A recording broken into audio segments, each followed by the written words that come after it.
પરીક્ષાની અંદર આવો ક્વેશ્ચન આપેલો કે કોઈ પરીક્ષામાં પાસ થવા માટે 33% માર્ક્સ જરૂરી છે, રાજુએ 25% માર્ક્સ મેળવ્યા છે અને તે 40 માર્ક્સથી ફેલ થાય છે, તેના કુલ માર્ક્સ શોધવાના હોય આવો ક્વેશ્ચન હોય કે પછી અહીંયા જો એક સંખ્યાને 10% વધારવામાં આવે પછી એમાં 10% ઘટાડવામાં આવે છે તો સંખ્યા કઈ હશે એવો શોધવાનો પ્રશ્ન હોય કે પછી જો એક અપૂર્ણાંક છે એના અંશમાં અને છેદમાં વધારો કરવામાં આવે તો એનો જે અપૂર્ણાંક મળે છે 8/11 મળે છે તો મૂળ અપૂર્ણાંક શોધવાનો આવો પ્રશ્ન હોય તો આ પ્રશ્ન એકદમ સરળ રીતે સમજ મેળવીશું।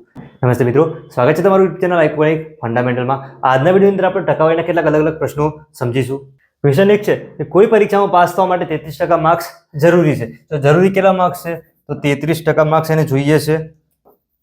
હવે તે મેળવે છે કેટલા 25% માર્ક્સ મેળવે છે 25%, જરૂરી કેટલા છે 33% જોઈએ છે અને 40 માર્ક્સથી ફેલ થાય છે। મતલબ જો એને 33 જોઈતા હતા 25 મળ્યા, બંનેની બાદબાકી કરો 33 - 25 કરીએ તો 8% બાકી છે એવું કહેવાય।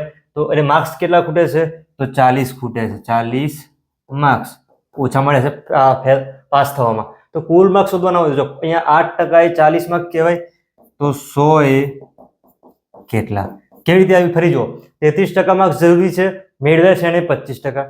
હવે જો આ બંનેની બાદબાકી કરીએ તો મળે છે 8%, તો 8% સામે 40 માર્ક્સ ખૂટે છે। જો ટકા કેટલા ખૂટ્યા તો 8% ખૂટ્યા, માર્ક્સ કેટલા ખૂટ્યા તો 40 ખૂટ્યા, ટોટલ ટકા કેટલા હોય 100 હોય, માર્ક્સ શોધવાના છે 100 × 40 કરવાના છે, છેદની અંદર આવી જાય 8, 8 × 5 40, 100 × 5 કરવાના છે એટલે 500 થાય।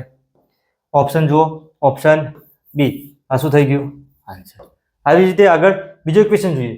એક સંખ્યા છે એને 10% વધારવામાં આવે છે, જો કોઈ પણ સંખ્યા પૂછી હોય ના આપેલી હોય સંખ્યા ધારી લેવાની 100, 10% વધારવાની છે, 100 ના 10% જો કેટલા વધારવાના છે 10% વધારવાના છે, નવી સંખ્યા મળશે 110 અને પછી 10% ઘટાડવાની છે તો સંખ્યા કઈ થઈ હવે 110 થઈ, 110 છે એમ ઘટાડવાની કેટલી છે 10% ઘટાડો, જો ઘટાડીએ 10% તો કેટલા ઘટે છે 11 નો ઘટાડો થાય તો 110 - 11 કરીએ તો મળી 99। જો પહેલા સંખ્યા કેટલી હતી 100 હતી, લાસ્ટમાં કેટલી થઈ 99 થઈ, તો શું પૂછ્યું કે તે સંખ્યામાં શું થાય તો ઘટાડો થાય। ઘટાડો થાય જો અહીંયા કેટલો ઘટાડો થયો, અહીંયા 100 હતી 99 છે તો 1% નો ઘટાડો થાય છે। જો 1% વધે 1% ઓછી થાય એટલે ઘટાડો એટલે ઓછું કહેવાય। ઓપ્શન બી શું થઈ ગયું આન્સર। આવી રીતે જેમ જેમ સેન્ટેન્સ આપેલું એમ લાઈનમાં લખતું જવાનું અને સોલ્વ કરતું જવાનું। આગળ જો એક અપૂર્ણાંક છે એના અંશમાં 300% નો વધારો કરવામાં આવે અને છેદમાં 340% નો વધારો કરવામાં આવે છે તો ફરીથી જો અપૂર્ણાંક કીધો છે, અપૂર્ણાંક નથી આપેલો તો x ના છેદમાં y લખી દો, જો અંશ અને છેદ થઈ ગયા છે। હવે અંશમાં કેટલો વધારો કર્યો છે 300% નો, તો કોઈ સંખ્યા જે હોય એને 300% કર્યા છે તો જો 300 + 100 કરી દેવાના, કેટલા થાય ગુણ્યા કરો 400/100, તો મૂળ સંખ્યા 100 હતી એના 300% વધારે એટલે માટે 400 કર્યા છે। છેદની અંદર સંખ્યા કેટલી હતી 340 હતી એમાં બીજા 100 ઉમેરી દો, 440 છેદમાં આવી જાય 100। હવે જો અહીંયા બરાબર લખીને સામે કેટલા લખવાના છે જે સંખ્યા છે 8/11। હવે અપૂર્ણાંકમાં આટલું છે તો કરવાનું શું નજીક નજીકનો ગુણાકાર દૂર દૂરનો ગુણાકાર, તો x/y એ જો ઉપર કેટલા છે 400 × 100 થઈ જશે, ગુણ્યા 400 × 100, છેદની અંદર એ 440 × 100 થઈ જાય તો 2 0 તો કટ થાય જ છે, ફરીથી 1 1 0 કટ થાય છે, સામે કેટલા છે તો 8/11।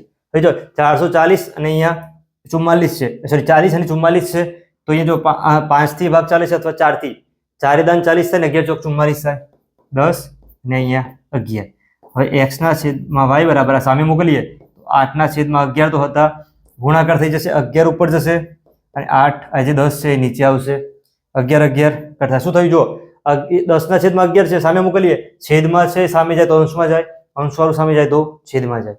અહીંયા 8 છે 4 દુ 8 5 દુ 10, ઉપર 4 નીચે 5 તો x જેમ x ના છેદમાં y બરાબર 4/5, આ શું થઈ ગયો આપણો જવાબ। ઓપ્શન ચેક કરીએ તો ઓપ્શન સી, આ શું થયું આન્સર। આવી જ રીતે એકદમ પાયાનું ગણિત અને રીતિક શીખવા માટે ચેનલ YouTube ઉપર સબસ્ક્રાઇબ કરજો। વિડીયો પસંદ આવ્યો હોય વિડીયો લાઈક કરી તો મિત્રો સાથે શેર કરજો।